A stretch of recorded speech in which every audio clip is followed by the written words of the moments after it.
It's November 20, Ukraine Media Center continues its operation. My name is Svetlana Cheperka, and now we will be talking about childhood in a trap.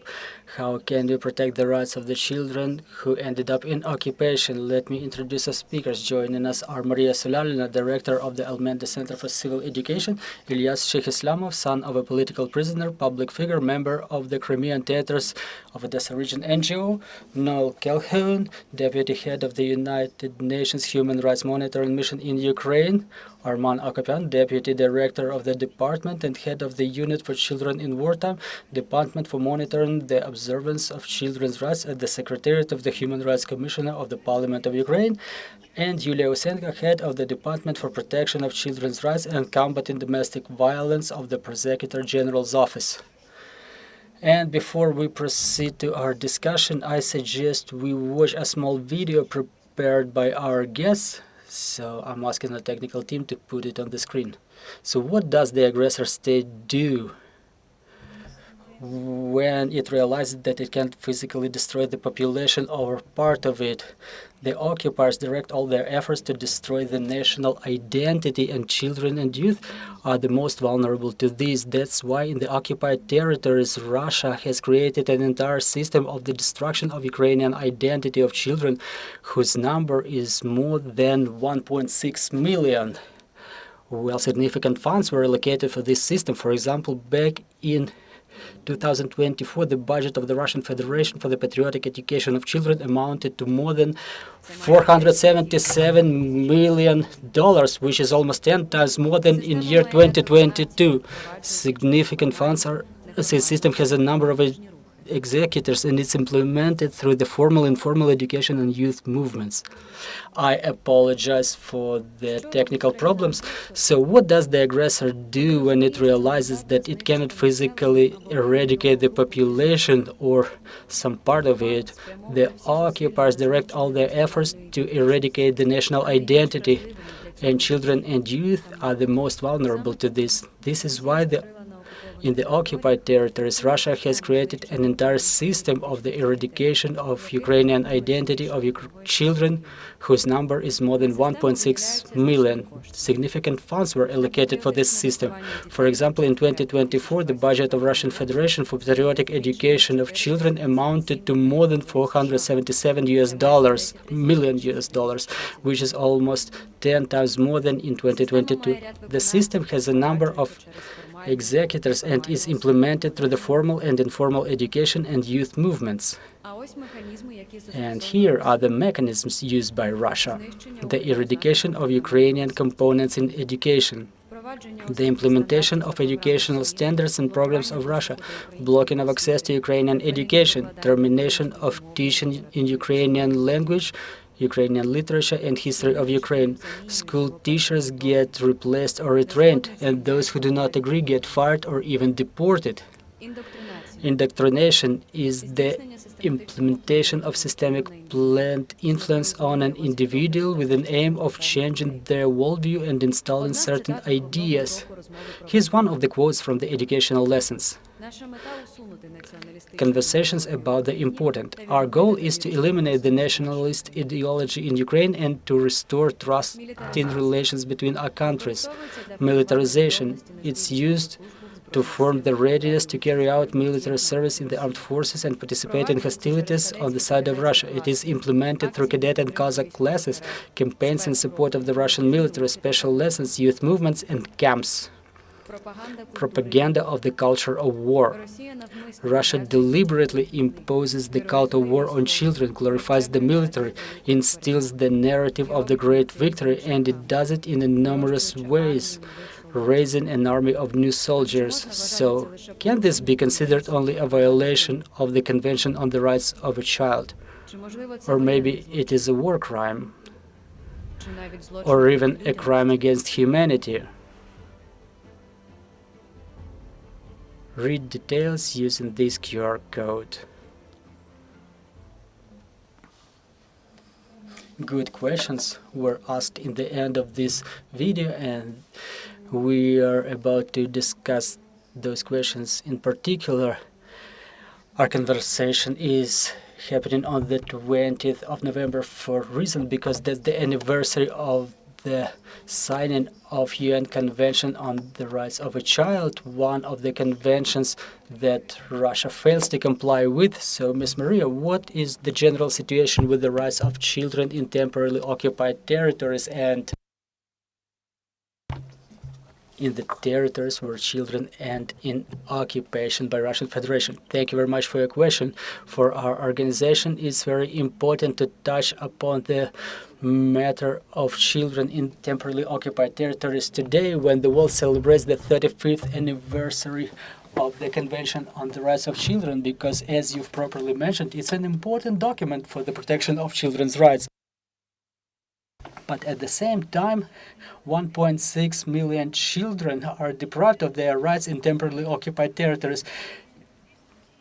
For example, in Convention, I would like to emphasize two articles that are important in this context. I'm talking about Article 29, which says about education, and it says that education should be aimed at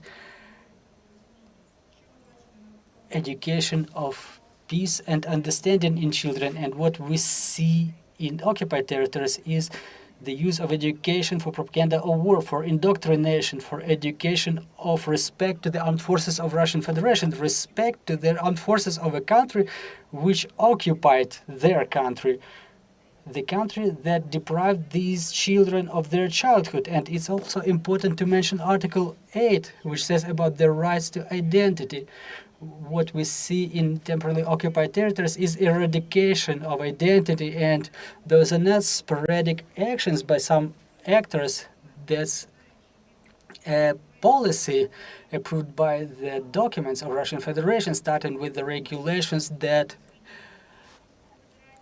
annexed this territory and continuing with the concepts about the patriotic education of children in temporarily occupied territories. Those are the concepts that exist at the federal level and the concepts that exist on the local level. For example, the concepts developed in the Crimea, and I'm talking about different programs that are being implemented that clearly outline the goal of Russian Federation to surround a child with their Russian cultural space, Russian symbols, as Russian Federation says, to stimulate children to recall their belonging to Russian culture. That's really cynical, because they eradicate the Ukrainian identity of those children, and they name it stimulation of recall. What do they want to recall? The occupation by Soviet Union or by Russia then? And we see the schools really, starting with the year 2014 in Crimea, the Russian symbols were added to the school. They've opened the historic classes, memorial boards, and what we see now in the temporarily occupied territories of Zaporizhzhia, Luhansk, Donetsk, and Kherson regions, the Russian symbols are being brought to those territories. They reinforce the education programs. By that, we're not only talking about the textbooks, but they have dedicated classes like protection of their homeland. And the goal of those classes is to prepare children for the service in the armed forces of Russian Federation.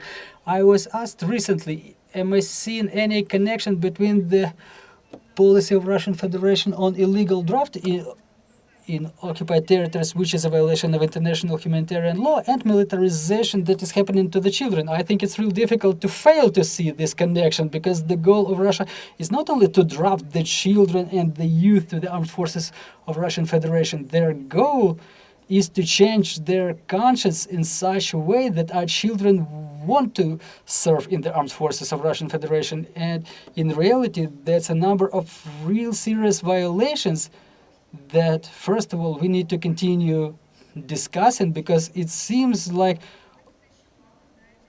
everybody knows and hears about them, but in reality, very little people do. The matter of the indoctrination and militarization is only tied to those children who were deported, which is another horrible violation. But children in temporarily occupied territories, they remain invisible. Also, an important work done by international organizations, by our international partners, is to document these crimes at the international level. I think my colleagues will mention it in details.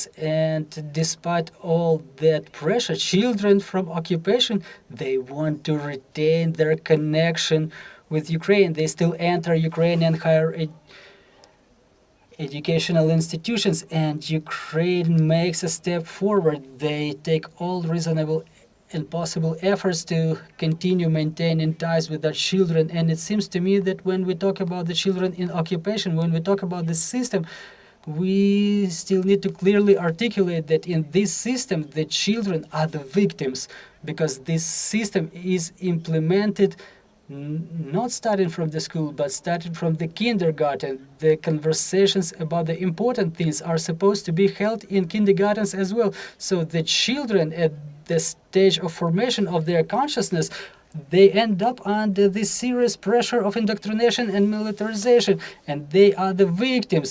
But there are people responsible who are grown-ups, who clearly understand what they're doing, and those individuals are supposed to be held accountable. And I take pride in huge work that our law enforcement agencies do. I mean, given the conditions of restriction of access to the occupied territories, all that great work done to hold them accountable. Well, we have a wonderful opportunity to hear from a person who was growing up in occupation. So, Mr. Ilias, can you please share your memories, what Mariia has said, and how something that was demonstrated in the video was reflected in your growing up? Well, back at the moment when occupation has started, I was a teenager. We were real patriotic.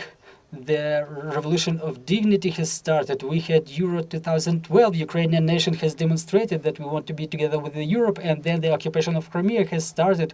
We were seeing the enemy tanks. We were realizing they were not Ukrainians. I was just lucky that my family was Crimean Tatar with pro-Ukrainian position, and when it all started, my father has said, it's a trouble.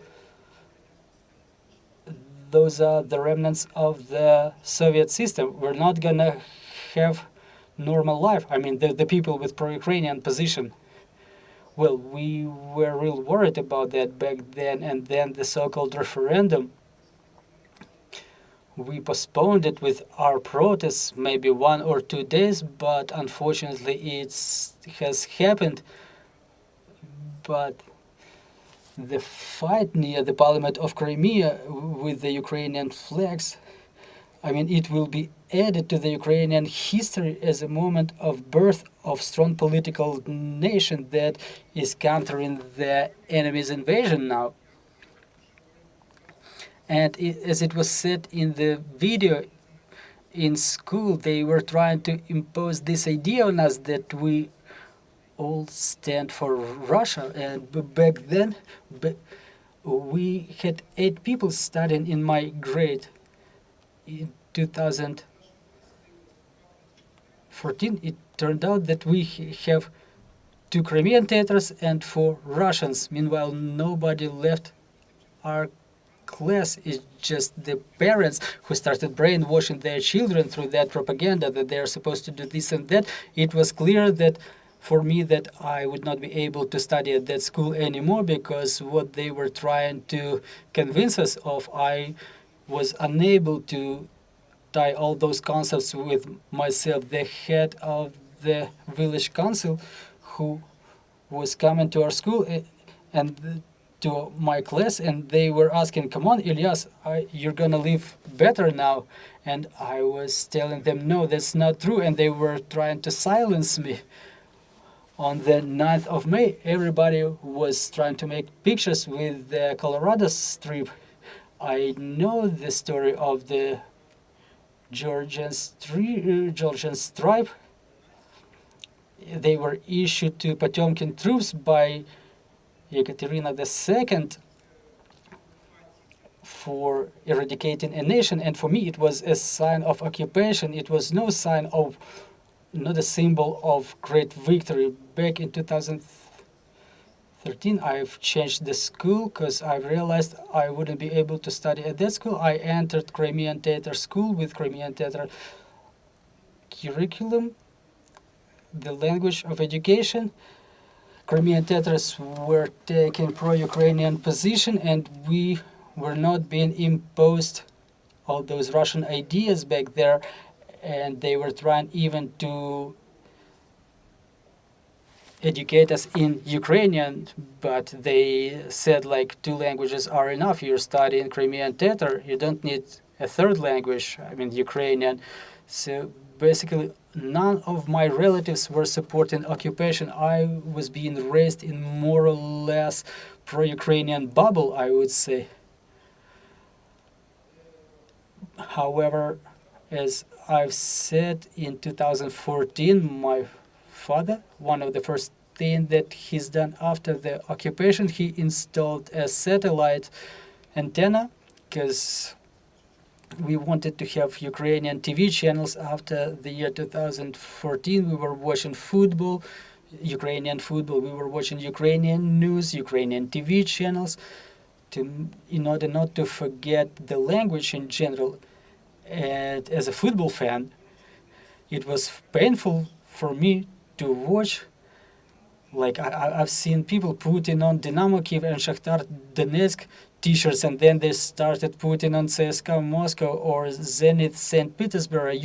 And I tell them, you've just found out about those teams like 2 months ago. And in school, I remember there was an incident when Jamala won the Eurovision contest. The director said at the formation that it's real pleasant that the representatives of our people, a representative of our people has taken the first place at such a big international contest. Our school ended up on the brink of suspension for that speech of his. We were real worried about that. FSB started making visits to our school, and I would like to finalize my speech with the fact when we were persuaded to enter the Russian higher educational institutions, we started noticing that the citizens of Russia started coming to the occupied territory of Crimea. After the year 2014, they started persuading Crimeans to enter the Russian higher educational institutions, but it was never something that I would accept. I wanted to enter Crimean National University, and now I'm studying there. I entered this university. I study at the Faculty of Law, and hopefully when we liberate the Crimea, I can provide legal support to the people in Crimea, in Ukrainian Crimea. That's the most important aspect of it. Hopefully it's going to happen soon. Ukraine makes huge strides to bring Crimea back, and we need to support it to make sure we don't stop on our way, and then we'll see the big results shortly. And thank you, Ilias, for your firm position. I'm having another additional question. While living in Crimea, have you been feeling some fear, pressure, because you were studying in Crimean theater school, because you were watching Ukrainian channels, you were not forgetting Ukrainian language? Have there been moments where you were subject to some pressure and you were feeling some fear, maybe for yourself or your family? Well, there were cases like that. One of those cases was when, like, my father, he had the sports suits, the Ukrainian sports suits, and he was wearing it, and once I was wearing it too. It was back in 2014, and I was walking through the village, and the head of village council stopped me and said, "What are you doing?" And I'm like, "I'm walking, and now I'm talking to you." And she's like, "What have you put on?" And I'm saying, like, "I have been wearing this always." And she tells me, "No, you have to take it off." And I was, "Why?" This is my clothes, I just love it, I see nothing bad about it. And she tells me like, you're a clever guy, you should understand it. And then she complained to my grandmother. And talking about the language, until the year 2014 I've never noticed it. So I was talking Crimean Tatar to the representatives of other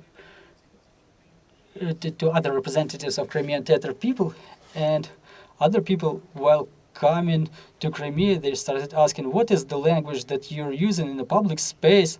I mean, the Russians. And I was like, what do you really care? That's my language. And they were saying, no, you're supposed to speak Russian because now it's Russia here. And I'm saying Russian language was inside your head and it will stay there. And my language is Crimean Tatar, and they're like, you're nationalists. You're one kind of a people. So as a Crimean Tatar, I was accused of Ukrainian nationalism because I was talking Crimean Tatar language, my native language. So yeah, there were cases like this, but mostly I've seen people with the pro-Ukrainian position who were Ukrainians or Crimean Tatars. Because like my father has said, Crimean Tatars cannot be pro-Russian because that's in our DNA. They just cannot. Because the Russian Empire, starting from the times of Katerina, was doing terrible things to Crimean Khanate, and then the deportation of Crimean Tatar people during the World War II, and then the year 2014, and starting from the year 2022, I keep hearing it from my relatives that the people who continued talking Ukrainian after the year 2014, they now switched and they condemn other people for speaking Ukrainian language. That was something that I could hardly imagine to be happening in Crimea, but now that's the reality. Thank you very much for sharing your thoughts, Ms. Noel. The monitoring mission of the United Nations continues monitoring the situation with the rights of the children in temporarily occupied territories. So what are the difficulties that you're facing? Because physically getting there is impossible. What are the methods that you use to collect the information? How important it is to gather this information. And look, a lot of the Ukrainian organizations, and I really respect the work that Almenda is doing, are doing a great job in gathering the information about violations that are occurring on occupied territory. It's also important that international organizations gather that information because when it comes to international mechanisms of justice, like the International Court of Justice, they will rely primarily upon international sources of information, like the reports that we prepare. They were used extensively in the International Court of Justice's decisions about Crimea, for example. So it's very, very important that this is well documented. And it makes me a little nervous that actually a lot of times the situation of children in occupied territory, it starts to disappear from people's attention. And I think it's in part because it is so difficult to document what's happening to children there. In our methodology, we have to be very rigorous, and so we need to speak with children, young people, teachers, parents, who have their own personal experience of what it is like to live under occupation. What happens at the school? What happens with lessons in Ukrainian or Crimean Tatar languages in the schools? We need to be able to speak directly to people who have had this experience. But that is becoming more and more difficult over time. It used to be when we were documenting this with Crimea, there was the kontrolny punkty, and people were coming, people were going. There were lots of people to talk to. But there are no crossing points that are open. People are not going back and forth like they did before the full-scale invasion. Even after the full-scale invasion, there were some crossing points open. Now that's not the case.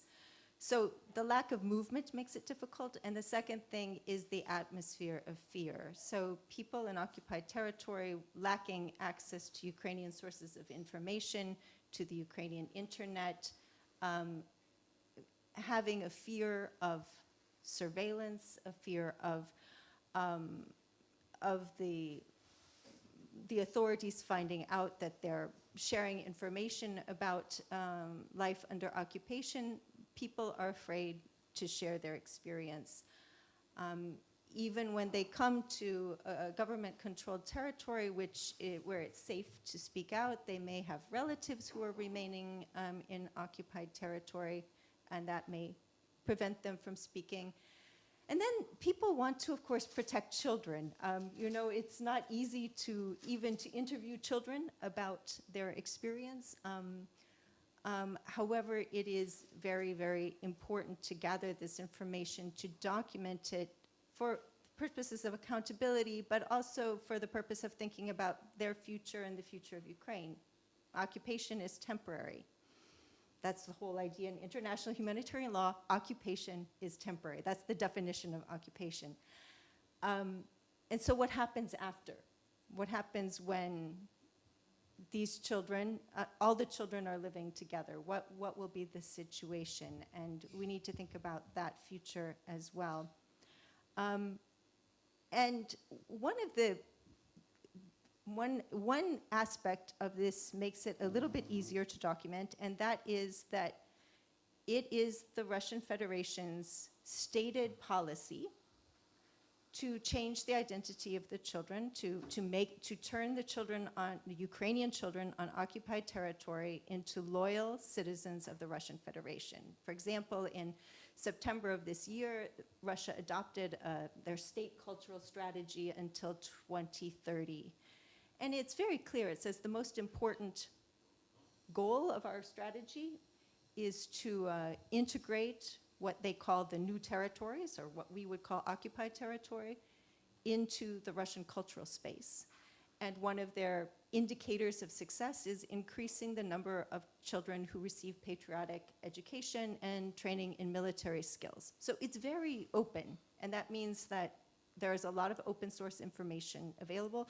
Almenda does a great job of compiling this open source information from social media channels, from the sort of official sources in occupied territory, along with photographs. I think the photographs, if nothing else, if you don't want to read the reports, at least look at the photographs, because it gives you a picture of how childhood in occupied territory looks very different from the childhood in Ukraine.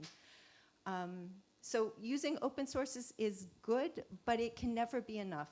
And it's very important that we work together in a very respectful and confidential manner to identify children, parents, teachers who are willing to share their experience in occupied territory. We are looking through all possible channels to do that. But it's very important to establish these facts and to put them on an international record. Thank you. Thank you, Mrs. Noel.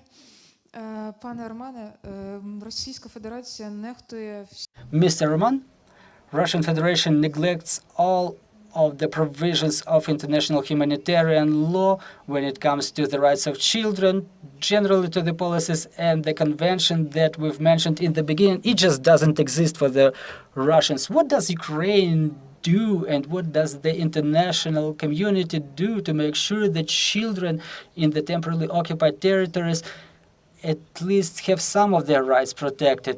Thank you very much for your question. Good afternoon, dear colleagues.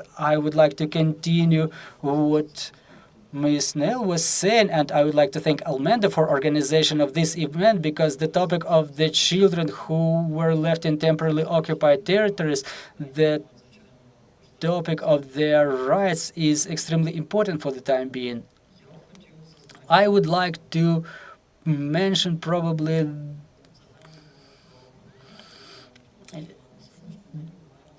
generally about this problem, because currently we're having a situation when in the temporarily occupied territories of Ukraine and in the territory of Russian Federation, there are 19,546 children who were forcibly deported or displaced. However, we understand that the real number may be times bigger because neither international organizations nor the state of Ukraine, as it was mentioned, have no access to that territory. We cannot clearly evaluate the level of compliance with children's rights in temporarily occupied territories. According to different data, there are about 1.6 million of Ukrainian children staying in temporarily occupied territories, and we can admit that there are serious violations of children's rights, and we can state that by analyzing public sources of information. We have to clearly understand that what Russia is doing to our children in temporarily occupied territories has not started with the beginning of the full-scale invasion in 2022, but we have to clearly understand the consequences of what Russia was doing in temporarily occupied territories starting from 2014, because the systemic work that they were doing has a very serious influence on our kids. And in this video, in the beginning of this event, it was said that it's indoctrination, the change of education system, adding new classes, not only in schools but in kindergartens too. So it's a systemic policy that was developed way before the beginning of the war, and unfortunately it has a very serious influence over our children. We were able to document different facts that include placement of Ukrainian children in the foster families in Russian Federation, posting of the pictures of Ukrainian children in the adoption websites in Russian Federation, involvement of our children in activities of different recreation camps, military units, and so on and so forth. So again, it's a very serious systemic policy that is aimed at our children, and they influence our children from different sources. So it's not only a matter of education, it's a matter of recreation as well, and other things. The consequences of prolonged staying of our children in temporarily occupied territories are very well described in the report of the Commissioner for Human Rights, the systemic Russian policy for eradication of Ukrainian identity. This report is posted in public sources. You can get familiarized with this because it clearly describes all those parts of the systemic policy exercised against the children by Russian Federation. Now, without having access to the temporarily occupied territories, we have to engage more countries to international coalition for return of the Ukrainian children. Now 41 countries have joined the coalition. There are also countries that exercise the supervisory role in this coalition, and we have to exercise the systemic pressure over Russia, because in compliance with the Geneva Conventions, all of our children are supposed to be brought back to Ukraine unconditionally. And it would be the best tool to ensure the compliance with the rights of our children. Thank you. Thank you very much, Ms. Yulia. Mr. Arman has mentioned the systemic work exercised by Russian Federation against Ukraine. And this systemic nature allows issuing the arrest warrants for Putin and Mariia Lvova-Belova, and hopefully more warrants will be issued further on. So what are the prospects to bring to accountability those guilty of indoctrination of Ukrainian children under occupation? Thank you very much for inviting me. Thank you very much for your interest in this topic, because really the topic of children and the topic of children affected by war is extremely important for our future. And it's important because it's a problem for all of us international lawyers. And in response to your question, I can say yes, there is a possibility, but it's the matter of the efforts that we take to make it happen. As a representative of the Office of Prosecutor General, it's important for me to talk about the individual criminal liability.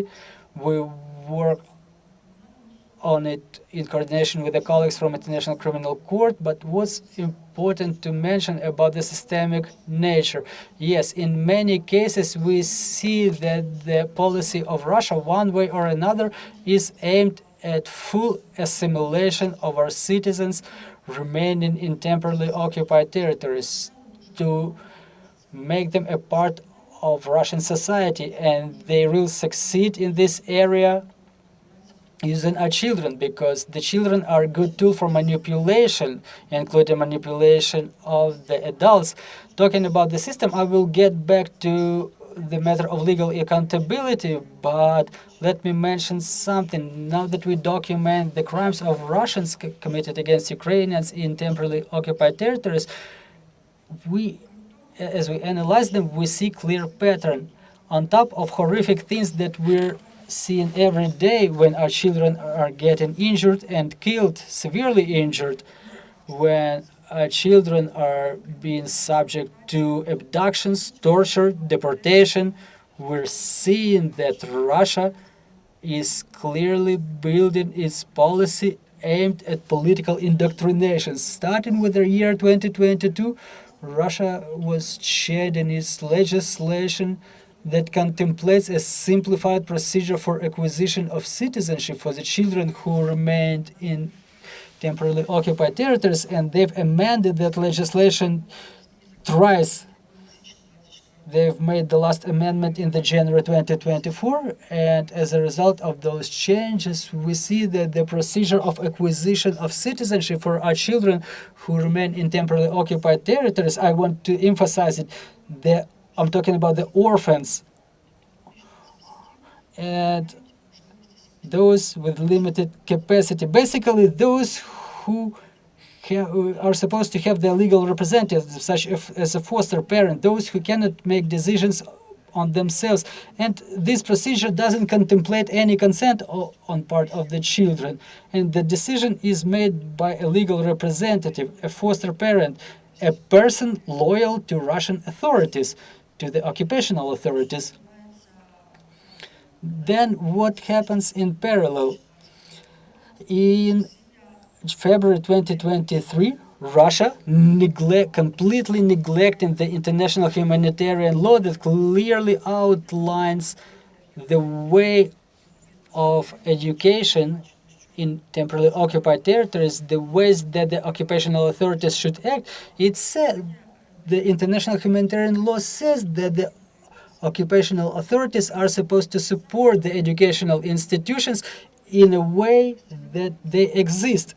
If there is no such opportunity, occupational authorities are supposed to ensure provision of such educational services with the account of culture, language, religious confession, and other features, so preserving the individuality of a nation represented in the territory occupied by this or that country. In our case, it's Russia. Instead, Russian Federation in February 2023 adopts a law in accordance with which the education in the temporarily occupied territories, education system there should be integrated to Russian educational system, which was transformed after the year 2016, when a military component, like Mariia mentioned in the beginning, have become a mandatory element of this education process. Then in year 2023, Russian authorities, I'm talking about the top-level government and military government officials and military command, they adopt the strategy of patriotic education until the year 2030. In compliance with this strategy, the key idea of this strategy is that potentially the military education, the patriotic education, should be provided to the children starting from the age of 8 years to 17 years. They start with number 1.5 million children, but their final goal is 15 million. And in compliance with this strategy, 10% of those children undergoing military and patriotic education will form a potential reserve of the armed forces of Russian Federation, which means Russia, by fulfilling all those systemic things, they do not only, well, those are not some random resolutions by collaborationists or representatives of Russian administrations. That's a clear systemic policy of the state.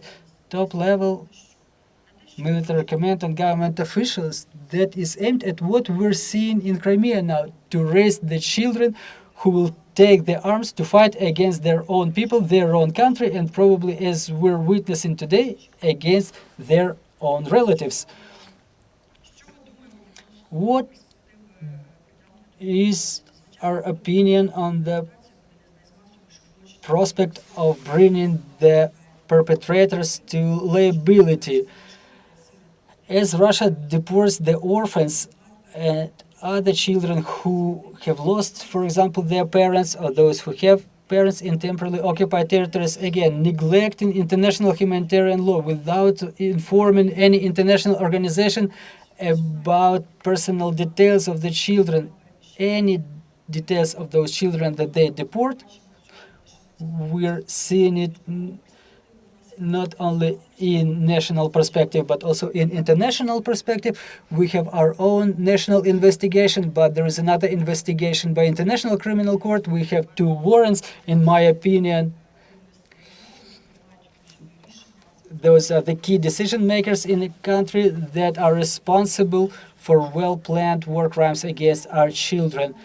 Obviously, in our national investigations in Ukraine, we pursue the goal to hold perpetrators accountable for all war crimes in relation to our children. And we're addressing not only international criminal law, we're addressing the international law in general. That's why our national investigations related to torturing, sexual violence, deportation of children, depriving them of access to humanitarian aid, and we're also reviewing the problems of propaganda, political indoctrination. All those national investigations are aimed at one thing, in coordination with our foreign partners, international organizations, to gather as much evidence as possible to ensure criminal liability, not only for specific individuals, but also against the state. I'm talking about the case filed by the Ministry of Justice, and we're saying that from the very first day of the full-scale invasion, Ukraine ended up in the report of the United Nations Secretary General, and this is the moment when the monitoring of children's rights has started. The Children in Armed Conflicts mechanism. Since that day, Ukraine has become an active part of this mechanism, and we've developed our national preventive plan. Why do we need it? In order to prevent the violation of rights of the children in armed conflicts, not only in the territory of our state, but also to make sure that the risk of children affected by Russian aggression is reduced, and to retain this problem in the view of international community. And thanks to the efforts of our law enforcement, thanks to the coordination with the United Nations Monitoring Mission, we continue conveying the information on violation of rights of children that we're able to document in our criminal cases. And in June this year, in the report of the Secretary General of the United Nations, we've seen the huge list of violations of children's rights.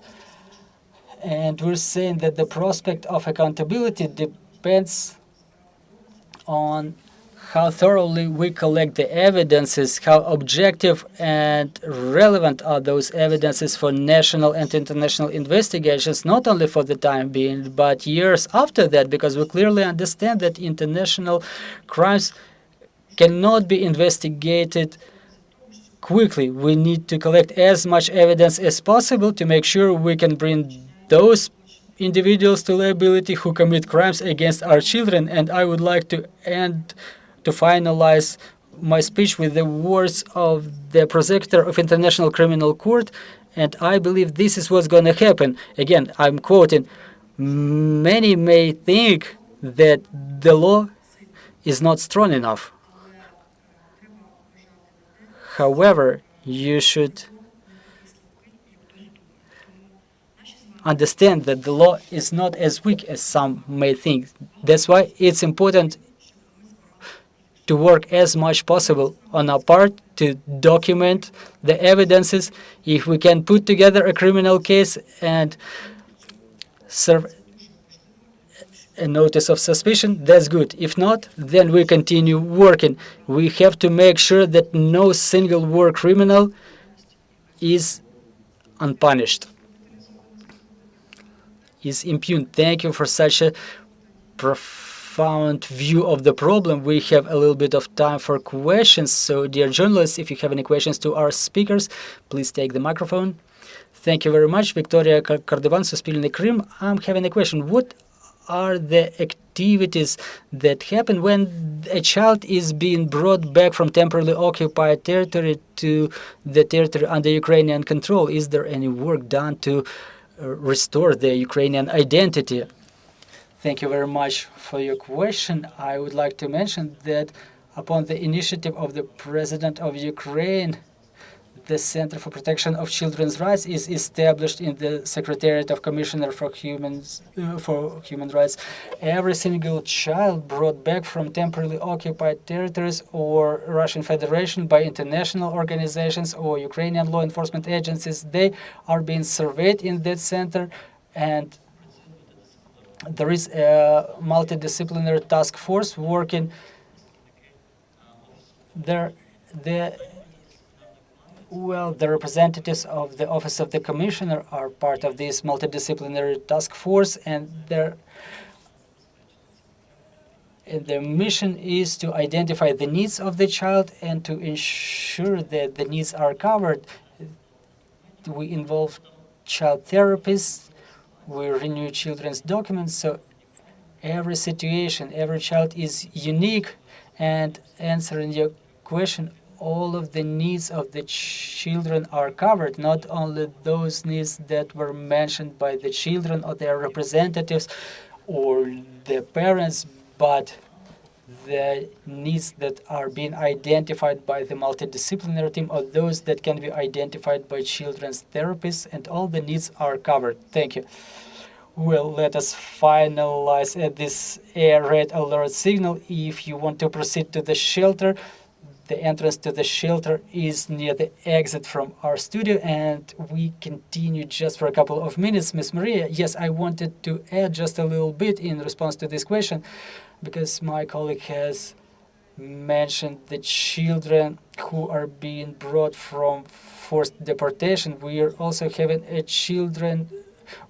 having this category of children who were not forcibly deported, but they moved from the temporarily occupied territory to enter higher educational institutions, but they were staying in the temporarily occupied territories for 10 years, and it's important to mark the efforts of Ukrainian authorities. Well, children may have lost their Ukrainian language skills, they might have been subject to propaganda narratives, and in the higher educational institutions, there is certain work done with them. I think it should be reinforced. We were interviewing the students who were entering Ukrainian higher educational institutions, and they were saying that the aspects of reintegration were not sufficient for them. And now Ukraine is working on the concept for expansion of access to education for children from temporarily occupied territories, and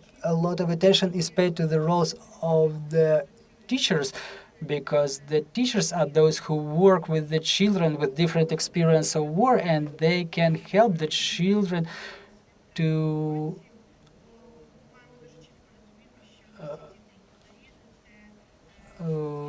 get rid of this experience of occupation, because we may understand that children who may come, they might have been subject to propaganda, and they may not completely share the Ukrainian values. They may start believing in those propaganda narratives, and our work is to fight those narratives, to debunk them, and the teachers are supposed to have tools to work with this problem, because it's a huge challenge for them as well. Miss Yulia, you were taking the microphone. Did you want to add something? The only thing I would like to add is that the need for this is still there, and it's important because children, as they come back from deportation, when we interview them, we understand that there is a huge machine working to change the consciousness of our children, and all of the children that we interview, everybody who are ready to share the details about what was going on with them in deportation, they keep saying the same thing, that the Russian world ideology, the so-called Russian world ideology, is being imposed on them, that they were forced to sing Russian anthem, a profound study of history, which is absolutely distorted compared to the history known to us and to the rest of the world. A lot of attention is being paid to watching the World War II movies, so is the glorification of the soldiers, so children enlist in the Russian armed forces, and the territory of Belarus is also where this re-education process is going on. And when children get to the patriotic camps, they get meetings with the military to change their consciousness, to force them, I'm not talking about any voluntary things here, to force the children to join the armed forces of Russian Federation. And it's very difficult then to work with the children who have completely different narratives in their heads, because the Russians, they use the methods of manipulation by creating those myths, creating those blocks of narratives that sit in their heads, and they have no other opportunity to think, no other way of thinking, and the psychologists have to work a lot with them to bring them back to reality, to the feeling of self that they lose in deportation. Thank you very much, dear colleagues. Let me remind you that we were talking about childhood in captivity, how to protect the rights of children under occupation, and Ukraine Media Center will continue tomorrow. Thank you for staying tuned.